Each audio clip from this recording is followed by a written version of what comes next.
सभी को मेरी आवाज सुनाई दे रही? आप सभी को मेरी तरफ से अस्सलाम वालेकुम।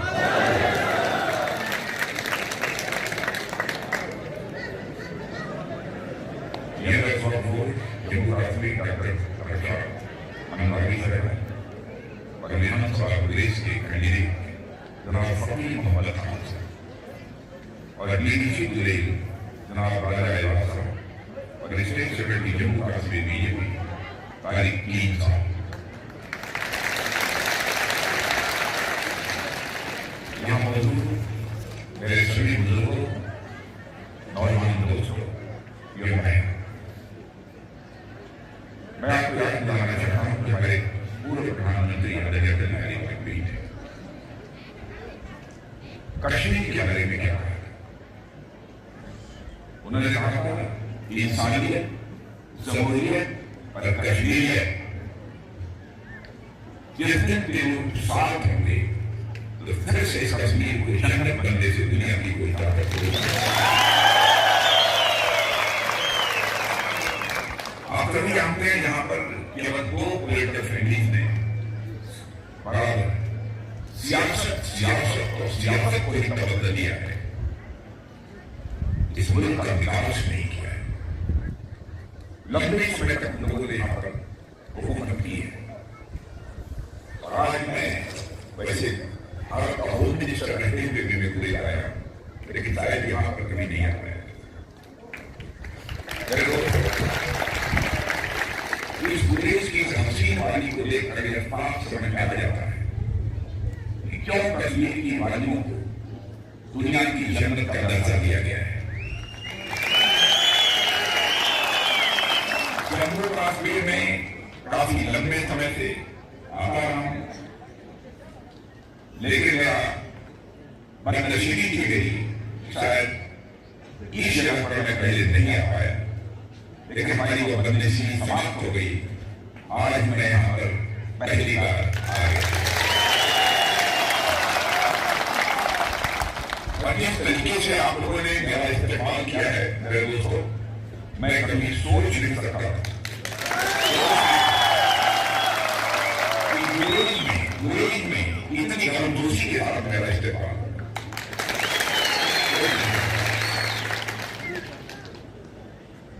और मैं भी अपनी तरफ से आप सब तहे दिल खैर मकदम करता हूं। दोस्तों, ये जम्मू कश्मीर का चुनाव ये कोई साधारण चुनाव नहीं है। ये हिंदुस्तान की जमहूरियत की ताकत और उसकी मजबूती का मुजाहिरा है। यह चुनाव आपकी जमहूरियत का एहतराम है। इस मुल्क के बनाने में हर इंसान का एक अहम रोल रहा है और यह आपका वोट देकर आप चाहें तो अपने इस रोल को अदा कर सकते हैं। इसमें आप सभी से नहीं बचना चाहिए। इस देश की हालाती में जो वोट देने से शुरू किया है नहीं बचना चाहिए। जब से हमारी सरकार सेंटर में आई है तब से जम्मू कश्मीर में अमन अमान के हालात में मैं समझता हूँ सच्चाई को कोई नकार नहीं सकता। पहले का जम्मू कश्मीर और आज का ये दोनों में दोस्तों बहुत बड़ा अंतर आ चुका है। मोदी जम्मू कश्मीर के लिए 2014-15 में ही एक स्पेशल पीएम पैकेज उन्होंने दिया, जो आज बढ़ते बढ़ते और पीएम पैकेज 90,000 करोड़ तक का पहुंच गया। और ये रकम कितनी ज्यादा है इसका अंदाज आप किसी बात से लगा सकते हैं। कितनी रकम के लिए पूरा पाकिस्तान इंटरनेशनल मॉनेटरी फंड के सामने मिन्नतें कर रहा था, उससे कहीं ज्यादा रकम जम्मू कश्मीर के लिए हमारी गवर्नमेंट में मुहैया है। मैंने तो कहा कि मेरे पाकिस्तान के दोस्तों, क्यों दूरी बनाकर हमसे रखे, क्यों दूरी बनाकर रखे। आप हमारे पड़ोसी और हमारे हमारे वाजपेयी जी कहा करते थे, जिंदगी में दोस्त बदल जाते हैं लेकिन पड़ोसी नहीं बदलता। यदि हमसे बेहतर रिश्ते बनाकर लिए रखते, आज जो आपको इंटरनेशनल मॉनेटरी फंड से जो मांगना पड़ा है उससे ज्यादा तो हम दे देंगे। दोस्तों, हम जो पैसा खर्च करते हैं वह जम्मू कश्मीर की तरक्की के लिए, यहाँ के लोगों की जिंदगी को बेहतर बनाने के लिए। जबकि पाकिस्तान में फाइनेंशियल एड का बेजान इस्तेमाल लंबे समय से होता जा रहा है। दूसरे मुल्कों से पैसे लेकर पाकिस्तान में दहशतगर्दी की फैक्ट्री चलती है दोस्तों, दहशतगर्दी की फैक्ट्री चलती है। उस मुल्क के साथ मैं समझता हूं कि बहुत बड़ा यह जुल्म है। दहशतगर्दी का यह कारोबार अब लंबा नहीं चलने वाला है, मैं आपको यह यकीन दिलाना चाहता हूं। कश्मीर में दहशतगर्दी के पीछे हमेशा जब भी हम लोगों ने जांच की है, पाकिस्तान का ही नाम दिया है। मैंने पूरी ईमानदारी से बात कहना चाहता, पूरी दुनिया में दहशतगर्दी फैलाने के लिए पाकिस्तान अब एक्सपोज हो चुका है।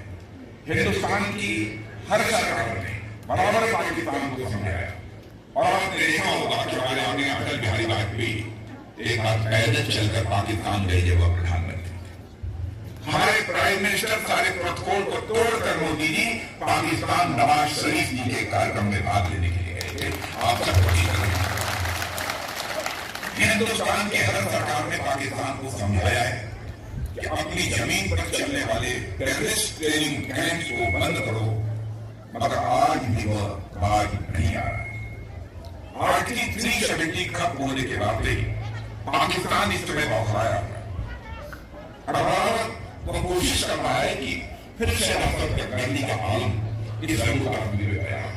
वह नहीं चाहता है जम्मू कश्मीर में जमहूरियत मजबूत हो मेरे दोस्तों। लेकिन आप लोगों के हौसले को देखकर मुझे पक्का यकीन है कि मेरे दोस्तों, अब यहाँ की जमहूरियत को दुनिया में कोई ताकत का विरोध नहीं कर सकती है। मेरा पक्का विश्वास है, ऐसा मैं मानता हूं। लेकिन पाकिस्तान को यह भूलना नहीं चाहिए कि नया हिंदुस्तान है। दहशतगर्दी के खिलाफ हम सरहद के इस तरफ ही नहीं, जरूरत होगी तो सरहद के उस पार भी जाकर मुकाबला कर सकते हैं। और जो लोग सरहद के उस पार रहकर हिंदुस्तान को नुकसान पहुंचाने का मंसूबा बना रहे हैं, मैं दोस्तों आपको बताना चाहता हूं और उनको मैं साफ साफ ये बता देना चाहता हूं कि अगर भारत में कोई बड़ी आतंकी वारदात हुई, वह जहां बैठे होंगे वहां हम खुद शर्मा लेंगे। हम आपको विश्वास, हिंदुस्तान और कश्मीर इंटरनेशनल फोरम पर बदनाम करने की बराबर पाकिस्तान के द्वारा कोशिश की गई।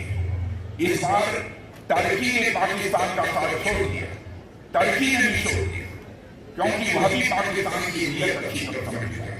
इस बार यूनाइटेड नेशन जनरल असेंबली में तुर्की के प्रेसिडेंट ने कश्मीर की बात नहीं, जो टर्की बराबर पाकिस्तान के साथ दोस्ती निभा रहा है, उसने उसका बात छोड़ दिया।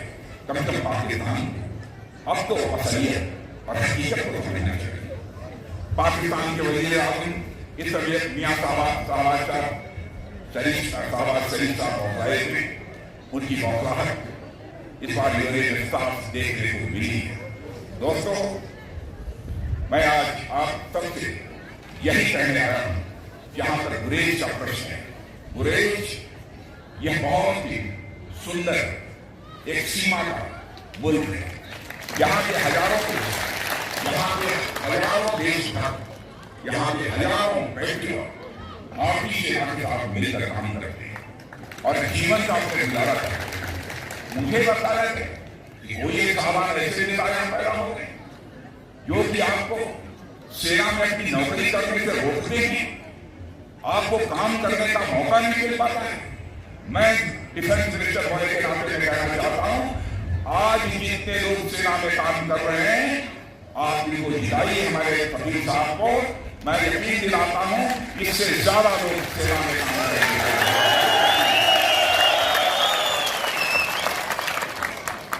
बड़ा क्षेत्र की जनता की सुरक्षा की नबी अच्छा अभी फकीर साहब बता रहे, और पिछले कुछ वर्षों में 24 घंटे की बिजली की व्यवस्था हो गई। अब पता नहीं है 24 घंटे बिजली आ रही है, अब 24 आवर्स की बिजली आ रही, यह हालत हो गई। अब इंटरनेट के टावर भी लगाए गए, यह भी मुझे बताया गया। सड़क की हालात पहले से कुछ बेहतर हुए कि नहीं, आगे और बेहतर हो।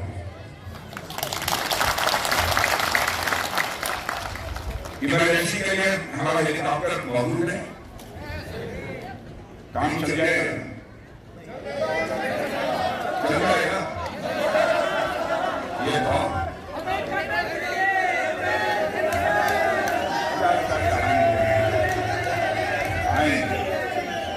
आ रहा। अब एकमात्र बड़ा काम जो मुझे बताया गया है बचा है, वह राजस्थान पास के पहाड़ों में सुरंग बनाकर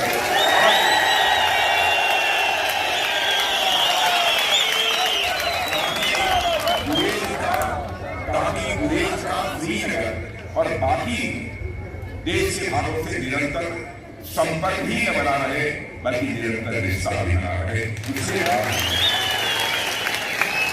इस समय ठंड के 3-4 महीने पूरा जैसा कि मुझे बताया गया, सभी साहब ने बताया, ये पूरे देश से मैंने भाइयों इस समय मैं कुछ कहूंगा तो हर नेता आता है चुनाव में और लोगों को यकीन दिलाने की कोशिश करता है और उसका चला जाता है। डिफेंस मिनिस्टर सरेंडर का होने के नाते मैं आपको यकीन दिलाता हूँ चुनाव हो जाने दीजिए। मैं स्वयं इससे संबंधित जो कंसर्न मिनिस्टर हैं उनको लेकर ले जाऊंगा।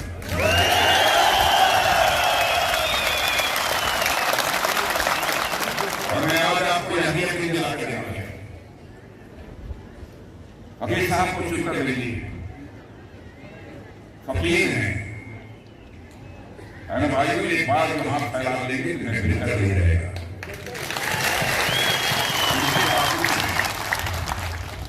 और मैं तो ये कहूंगा यहाँ इसी प्रॉब्लम को जो मैं सॉल्व कर सकता हूँ सॉल्व करूंगा और मैं स्वयं मोदी जी को रिक्वेस्ट करूंगा आप फकीर साहब के लिए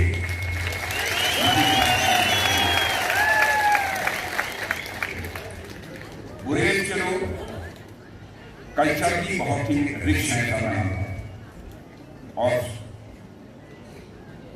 इनकी जो भी अपनी कल्चर है, यहाँ की जो इनकी रिवाज है, उसको भी आगे बढ़ाने के लिए जो कुछ भी हो सकता है वो हम सब करने की कोशिश करेंगे। मुझे बताया गया है कि सीना लोग भी यहाँ पर बड़ी तादाद में रहते हैं। सीना है 95% सीना लोग, जिनकी लैंग्वेज और कल्चर कुछ कश्मीरियों से डिफरेंट है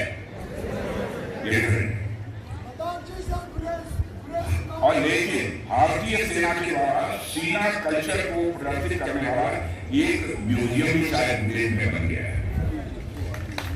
पहले किसी सरकार ने नहीं बनाया, हमारी सरकार ने बनाया। सीना लैंग्वेज के बारे में मुझे बताया गया कि विशेष प्रकार की लैंग्वेज और लगभग 10 लाख लोग इस लैंग्वेज में यहाँ बोलते हैं। इस लैंग्वेज के विकास के लिए जो भी करते बनेगा हमारी गवर्नमेंट करेगी।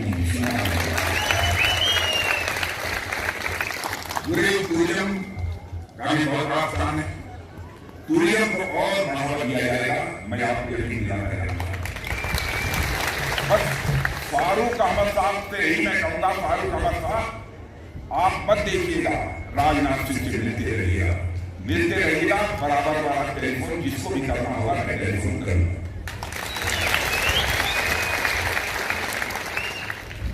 फारूक अहमद खान साहब का यहाँ से अच्छे पढ़े लिखे हैं और एमएलए रह चुके हैं 96 से लेकर 2002 तक।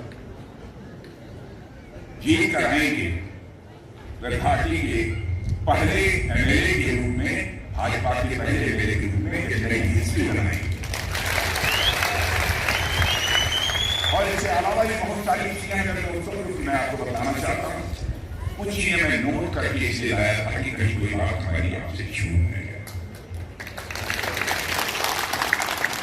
हम टेररिज्म, सेपरेटिज्म, आतंकवाद, अल्लाहवाद का पूंजा सहाया करके जम्मू कश्मीर को डेवलपमेंट और प्रोग्रेस की दिशा में तेजी से आगे ले जाएंगे। और हमारी गवर्नमेंट जम्मू कश्मीर बन जाती है, एक मान सम्मान योजना चलाने का हम लोगों ने फैसला किया। इस हर घर में जो सबसे उम्र में बड़ी जो महिला होगी उसको प्रतिवर्ष 18,000 रुपया दिया है। जो सबसे सीनियर महिला होगी घर में, उनको हर साल 18,000 रुपया दिया है।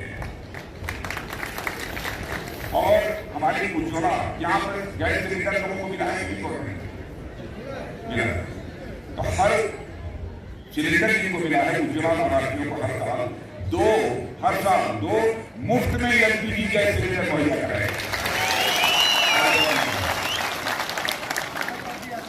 और हमारी एक और योजना है कि प्रगति शिक्षा योजना के अंतर्गत कॉलेज के विद्यार्थियों को यातायात संबंधी भत्ते के रूप में विद्यार्थी पढ़ने जाते हैं, दूर दराज जाते हैं, भत्ते के रूप में प्रतिवर्ष उनके खाते में 3,000 रुपया ट्रांसफर करते हैं। और यदि कोई मजिस्ट्रेट बनना चाहता है, अन्य किसी नौकरी में जाना चाहता है, उसके लिए कोचिंग चाहता है, तो 2 वर्षों के लिए 10,000 तक की कोचिंग फीस यह जो है गवर्नमेंट के द्वारा दी है।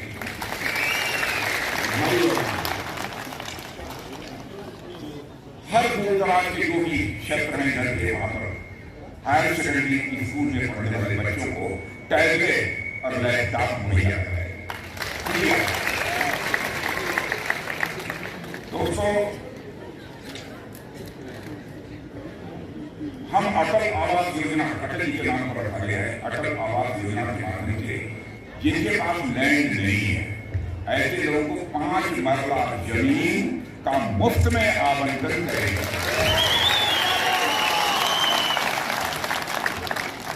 हम सभी जितने भी कंज्यूमर से उपभोक्ता है, उनके लिए बिजली और पानी के जो बकाया बिल है उनका, उसका कैसे हल निकाला जा सकता है, इसके संबंध में हम विचार करेंगे।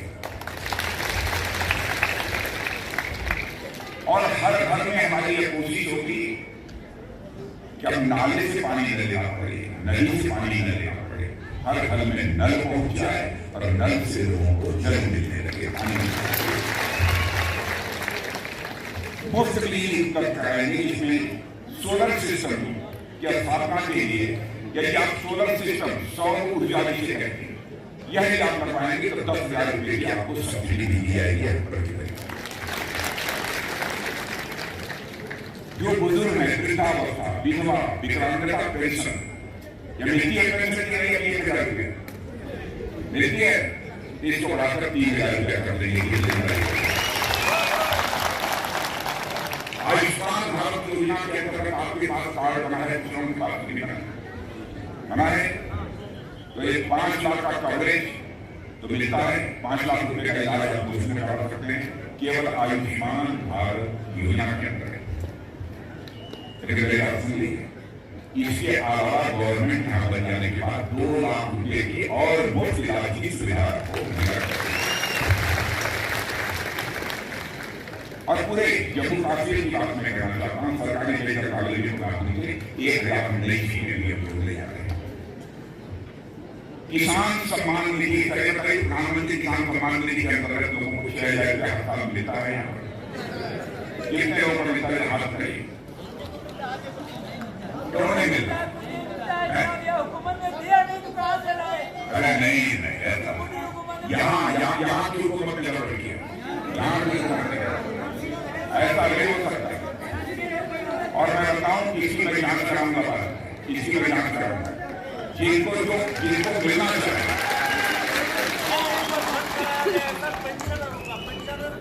30,000 की सैलरी देते हैं, उनको APL में लाया गया, उनका राशन भी कम कर दिया गया 5 केजी, और उनके जो किसान विकास से भत्ता है वो भी बंद कर दिया गया।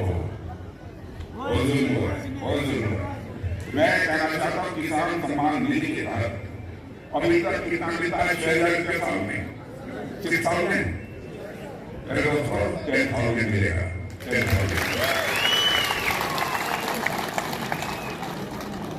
दोस्तों, ये सब सारी बातें जो भी आपके सामने रखनी चाहिए थी, हमने आपको रखी है। अब नेशनल कॉन्फ्रेंस और कांग्रेस के दोनों साइड हम लोग आएंगे, आर्टिकल 370 फिर से यहाँ पर लागू करेंगे। क्या चाहते हैं आर्टिकल 370 है? क्या पहले से चाहते हैं? मीडिया के लोग देख रहे हैं, हाथ उठा कर बता दिए आर्टिकल 370 चाहते हैं। स्पेशल भर्ती स्पेशल भर्ती की जरूरत आपको आगे सवाल ही नहीं। हमारे और स्पेशल भर्ती ये आपको धोखा देते हैं। जम्मू ये कांग्रेस और नेशनल कॉन्फ्रेंस के ये कहते हैं कि जम्मू कश्मीर हमारी गवर्नमेंट बन जाएगी, हम आर्टिकल 370 को फिर से ला देंगे। बहनों भाइयों, आर्टिकल 370 लाने का काम केवल सेंट्रल गवर्नमेंट कर सकती है और सेंट्रल में गवर्नमेंट की 30 वर्षों के बाद पहली बार ऐसा हुआ है आर्टिकल 370 समाप्त होने के बाद चुनाव जो हुए हैं उसमें जम्मू कश्मीर की भागीदारी 58.44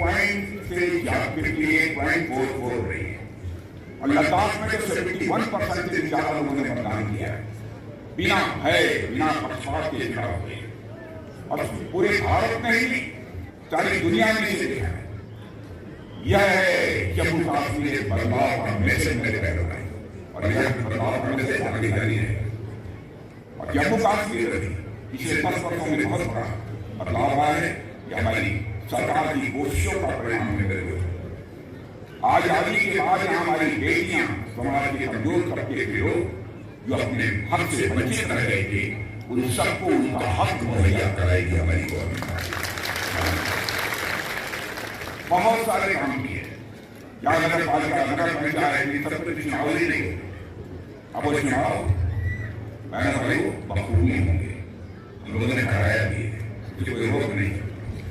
भारत के कॉन्स्टिट्यूशन को लेकर डिस्ट्रिक्ट में लागू किया जाएगा, आप उससे वंचित नहीं रहेंगे।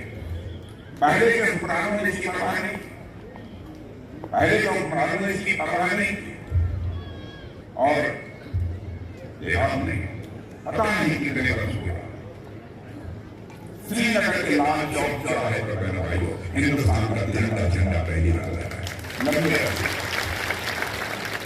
आज कश्मीर में करोड़ों टूरिस्ट आ रहे हैं। पहले कश्मीर को एक टेररिस्ट स्पॉट बना दिया, अब करोड़ों यहाँ पर टूरिस्ट आ रहे हैं। अब कश्मीर टेररिस्ट स्पॉट नहीं रह गया बल्कि टूरिस्ट स्पॉट बन गया। 35 वर्षों के बाद आफ्टर 35 ईयर ताजिया श्रीनगर में निकली है। 35 ईयर से ताजिया श्रीनगर में नहीं। कैसा टूरिस्ट चाहते हैं, क्या करना चाहिए? बॉर्डर रोड ऑर्गेनाइजेशन सीमा की सड़कों को बना रहा है। बॉर्डर रोड ऑर्गेनाइजेशन यहाँ काम कर रहा है कि नहीं कर रहा है? ठीक ठाक है काम, उससे आप संतुष्ट हैं। और आर्टिकल 370 समाप्त होने के बाद सबसे बड़ा एक काम ये हुआ है कि पहले 10 से 12 घंटे लगते थे जम्मू से कश्मीर जाने में, कश्मीर से जम्मू जाने में, अब आपको 5 से 6 घंटे लगते हैं भाई, 5 से 6 घंटे। अब तक जम्मू कश्मीर में लगभग 38,000 करोड़ का इन्वेस्टमेंट हो चुका है और मैं 3 बार कर जाना चाहता हूँ पूरे कश्मीर के नौजवानों को। एक बार हमारी गवर्नमेंट बना दी, हमारे कश्मीर के किसी नौजवान के हाथ में पिस्टल और रिवॉल्वर नहीं होगी, एक नौजवान के हाथ में होगा कंप्यूटर और लैपटॉप। पहले यहाँ के स्कूलों में, कश्मीर के स्कूलों में आग लगानी जाती, अब कोई मां का आग लगाने की जरूरत नहीं कर पाएगा। यहाँ IIT खुलेंगे, IIM खुलेंगे, मेडिकल कॉलेज यहाँ पर खुलेंगे। और देखा होगा आपने 2022 के बाद एक भी यहाँ पर स्टोन पेंटिंग घटना नहीं हुई है। बराबर एनसीपी, कांग्रेस ने इन तीनों को लूटा है। जम्मू कश्मीर को इन लोगों ने अपना ATM मशीन बना दिया। जम्मू कश्मीर की अवाम का कोई भरण नहीं किया, जम्मू कश्मीर के अवाम के साथ उन्होंने इंसाफ नहीं किया, अपने परिवार को बनाया है। इसलिए मैं आप सबसे रिक्वेस्ट करने आया हूं कि आप सबका समर्थन हम सबको चाहिए। अभी तक जो मुझे आंकड़ा दिया गया है 5 सालों में लगभग 40,000 यहाँ पर भर्ती हुई है। स्वरोजगार योजना के अंतर्गत 5.2 यानी 5,20,000 लोगों को रोजगार हम लोगों ने मुहैया कराया है। और मैं यही कहना चाहता हूं मेरे बहनों भाइयों, आपका भारतीय जनता पार्टी को भरपूर समर्थन मिले। आप हमारे फकीर साहब चुनकर जम्मू कश्मीर की महात्मा मिली। भारतीय जनता पार्टी आने से सबसे बड़ा लाभ क्या है? पहले इंटरनेशनल फोरम पर भारत कुछ बोलता था तो दुनिया भारत की बातों को सीरियसली नहीं लेगी। भारत कमजोर देश है, गरीब देश है, हमारी बातों को सीरियसली नहीं लेगी। लेकिन आज इंटरनेशनल फोरम पर भारत कुछ बोलता है तो सारी दुनिया कान खोलकर सुनती है भारत बोल क्या रहा है, यह भारत की हैसियत है। आपने देखा होगा रूस और यूक्रेन की लड़ाई चल रही है। आपने देखा है टेलीविजन पर किसी ने रूस कितने बड़े इधर देखा है? रूस और यूक्रेन की लड़ाई बराबर तो बम गोली रूस और यूक्रेन दोनों की तरफ से। जिस समय यह लड़ाई शुरू हुई थी हमारे देश से रहने वाले बहुत सारे बच्चे जो वहां पढ़ाई करते हैं, लगभग 30,000 बच्चे वहां पढ़ते थे यूक्रेन में। उनके उनके माता पिता जो यहाँ पर रहते थे प्राइम मिनिस्टर से मिले और उन्होंने कहा कि मोदी चाहे तो क्यों हो गया, हमारे बच्चों को आप यूक्रेन से निकाल कर बाहर ले आइए, हमारे बच्चे की पढ़ाई हो या न हो इसी हम चिंता की। मेरे घर वालों पिता कभी काम था, दुनिया का कोई नेता नहीं कर रहा है, लेकिन हमारे प्राइम मिनिस्टर मोदी लेकर के निकल गए। उन्होंने तुरंत रूस के प्रेसिडेंट मिस्टर पुतिन से बात की और यूक्रेन के प्रेसिडेंट मिस्टर जेलेंस्की से बात की और आपको जानकर खुशी होगी 4.5 घंटे के लिए वार रुक गया और 22,000 बच्चे वहां से चल के हिंदू थे, मुसलमान थे, क्रिश्चियन सब। इसलिए मैं आप सबसे अपील करना चाहता हूं भाइयों, आपका समर्थन हम सबको मिलना चाहिए। कोई भी बीमारी यहाँ होगी कोई बड़े सौभाग्यशाली हैं आप, बड़े मुकद्दर वाले हैं आप। 0.5% सारा देश सारी दुनिया कोई भी बीमारी से परेशान थी लेकिन आप लोग बच गए। यह तो सचमुच यह तो कुदरत की बहुत बड़ी मेहरबानी है आप सबके ऊपर वाले की मेहरबानी है, कोई छोटी बात नहीं है। इसीलिए कहा जाता है यदि हिंदुस्तान का जन्नत में कोई स्टेट बन सकता है तो जम्मू कश्मीर। तो बहन भाइयों, आप मेरे फकीर मोहम्मद खान साहब को पंपर को खुशी कितने लेकिन कब होगा कि आप सब अपना समय मतलब 5-6 दिन का 2-4-5 दिन जो भी बचा है निकालेंगे, क्योंकि पहली तारीख को टीम आप निकालेंगे समय निकाल कर लोगों तक जाएंगे और इनके लिए रिक्वेस्ट करेंगे कि कमल के फूल पर कमल बनाएं और हम आपको जिताएं करेंगे कि इस दिन आप लोग कल से निकल पड़िए, आज शाम से निकल पड़िए। मैं यकीन दिलाता हूँ, मेरा दिल भी बोलता है फकीर अहमद खान साहब जम्मू कश्मीर की असेंबली में पहुंच कर रहेंगे।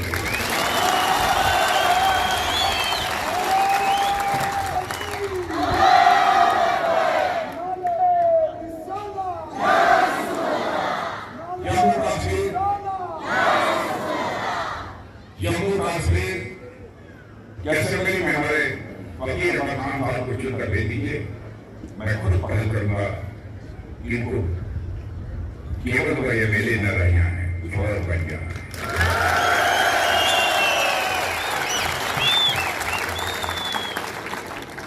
इसमें बोल रहे थे ऊपर से लेकर नीचे तक मैं इनको देखा और भी अच्छे इंसान है फकीर अहमद खान साहब, और भी अच्छे इंसान।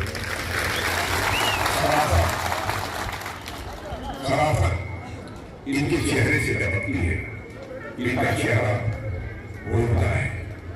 क्योंकि लंबे समय तक हमने देखा, इसलिए मैं कह रहा हूं फकीर अहमद खान साहब को आप यहाँ जिता कर दीजिए।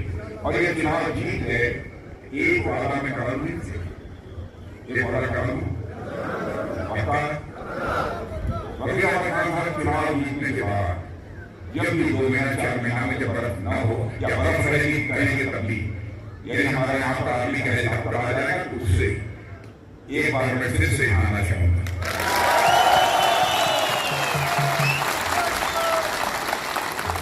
और दोबारा इस्तेमाल कराने के लिए नहीं आना चाहता, दोबारा ये आना चाहता, आप लोगों का इस्तेमाल करने के लिए आना चाहता, आप लोगों को प्रति ग्रेटिट्यूड एक्सप्रेस करने के लिए, आभार व्यक्त करने के लिए यहां पर आना चाहता। तुम्हें आने का अवसर नहीं गया पक्का यहां पर खाना दे देता है और आऊंगा तो घंटे भर में नहीं चला जाऊंगा, उठकर रहूंगा आपके लिए 2-2.5 मिनट का बैठूंगा,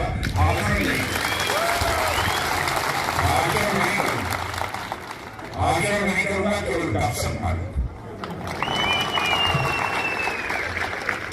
ऐसे ही कुछ बार आपके साथ बैठ के गपशप मारेंगे, लेकिन उनको जिता दी।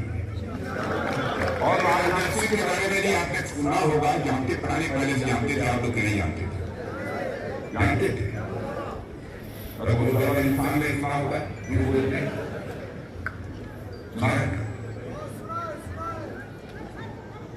तो बहन भाइयों, जो मैं कह रहा हूं वो होकर रहेगा। इधर आपके बीच आना चाहता हूं, अब चले फिर से आप लोगों से मिलेंगे। आप सबको बहुत बहुत धन्यवाद।